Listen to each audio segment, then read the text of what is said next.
Why does water flow to the sea? Because of gravity. If there is gravity, why does water come out of the ground or anywhere else? It should not come out because of gravity. The truth is that it is rotating or revolving. The non-evaporated clouds goes to the bottom of the sea and then come out of the ground again. The sea and the water will mix because the sea will clean all the dirt and bacteria in the water. When the water is clean, it will be heavy and it will fall to the bottom and enter and exit the earth or anywhere that has a passage. So the sea does not grow. Nowadays, a lot of water has become a clouds or rain due to extreme heat. Do not believe that it is because of the ozone layer that is being pierced. The question number 1 is the ozone layer visible? Number 2, the astronauts went to the moon. Where did they go?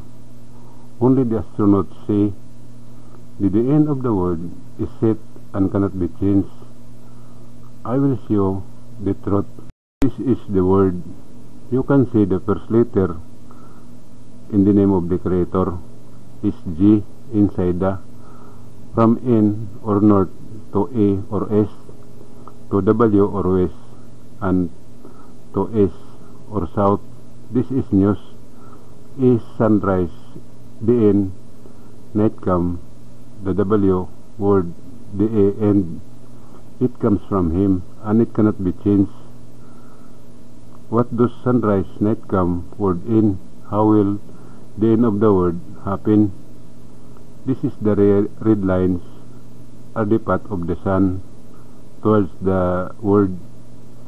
In 1960s, the sun started moving towards W or West or word. Until 2023, it will be close to W or word and will end up limited to the word.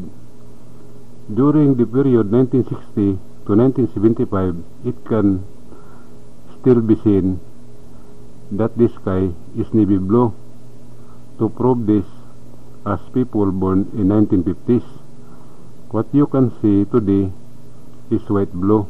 To prove what I am seeing, look at the ocean from afar. There are two colors in the sea, navy blue and white blue. White blue is near the shore or land. This means that the end of this creation is near. To prove what I am seeing, I have no power, but He gave me knowledge of the word of time that are placed all over the world and in the Philippines, a knowledge of disaster that are happening in different part of the world. These are the sins called blasphemy, this taught by religion, and in the things people do, like tattoo on the body, no matter what is written, those power are sin or blasphemy, and there are many more things people do.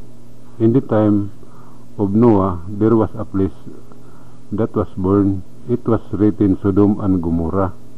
It is true that it happened. Their sin was blasphemy. In the time of Moses, he was taken by a woman who was the sister of the king. This kingdom was the first to know how to write and read in the whole world. Their travelers were ordered, if they had a passage that taught about heaven, they should write and give it to the sister of the king, and she could choose what she would write. She called Orto what she wrote. The woman is called queen because she is a sister of the king. This queen went Moses. It has been uploaded on YouTube. Before she died, she gave her writings to the leader of her army and left a message to spread out the land. and not to diminish even a single dot. After the queen's death, the leader called two of wisest men, one of the queen administration and one from her army, because he could not understand the letters. He ordered them to connect the writings and put a sign of them. This is what happens when there is a number and two dots in the middle. He ordered that before he preached outside Jerusalem, a copy must be left, and the name of the lesson they are teaching must be given. After a long time, they multiplied, and the queen's administration called them kingdom. They spread those letters and gave them the name Orthodox. One was no longer preached because it had no name until time of the Christ Jesus, and Saul or Paul was the leader of the army or soldier, and he had a copy of Ortho.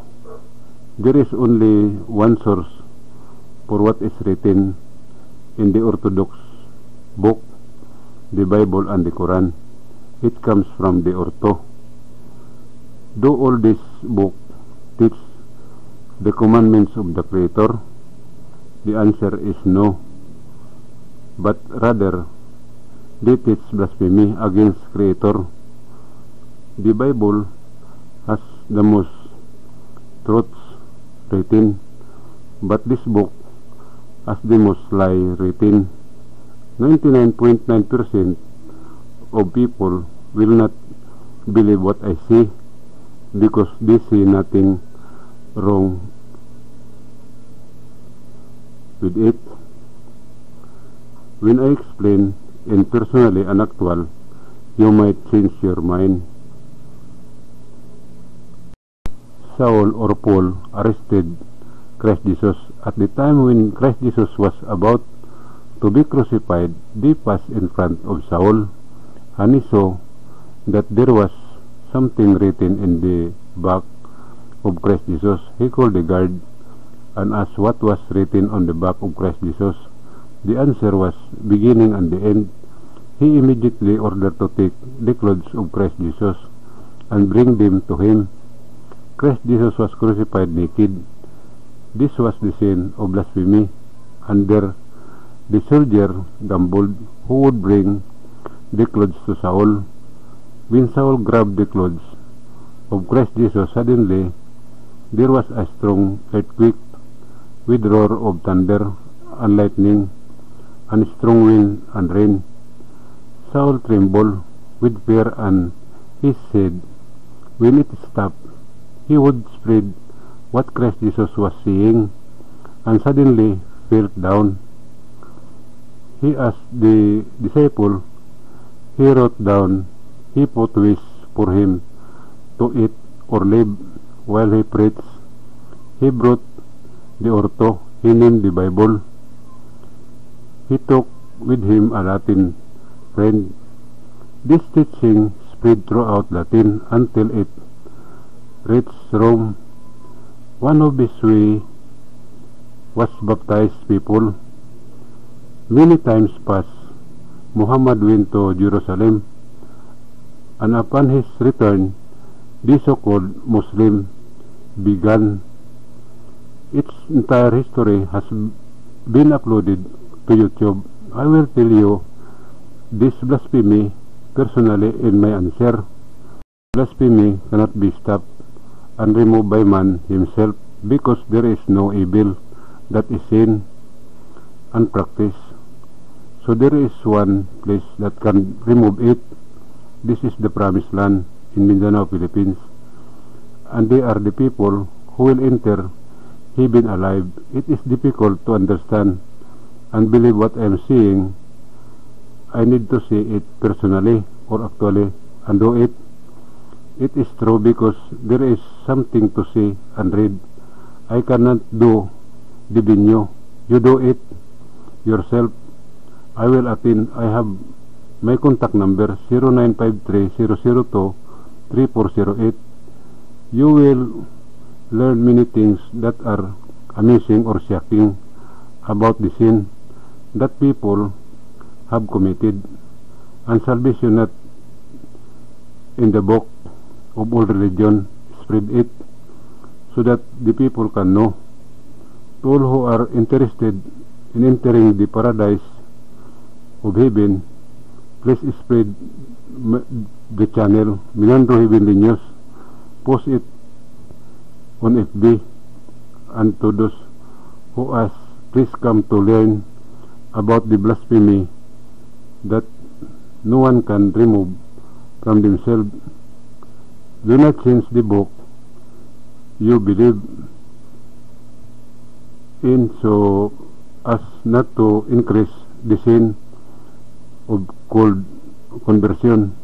My agenda is about Iglesia, statue, paganism, baptism, the commandment of Christ Jesus for salvation, the word of time in the Philippines, the sign of the end of the world, set, how the end will happen, scary,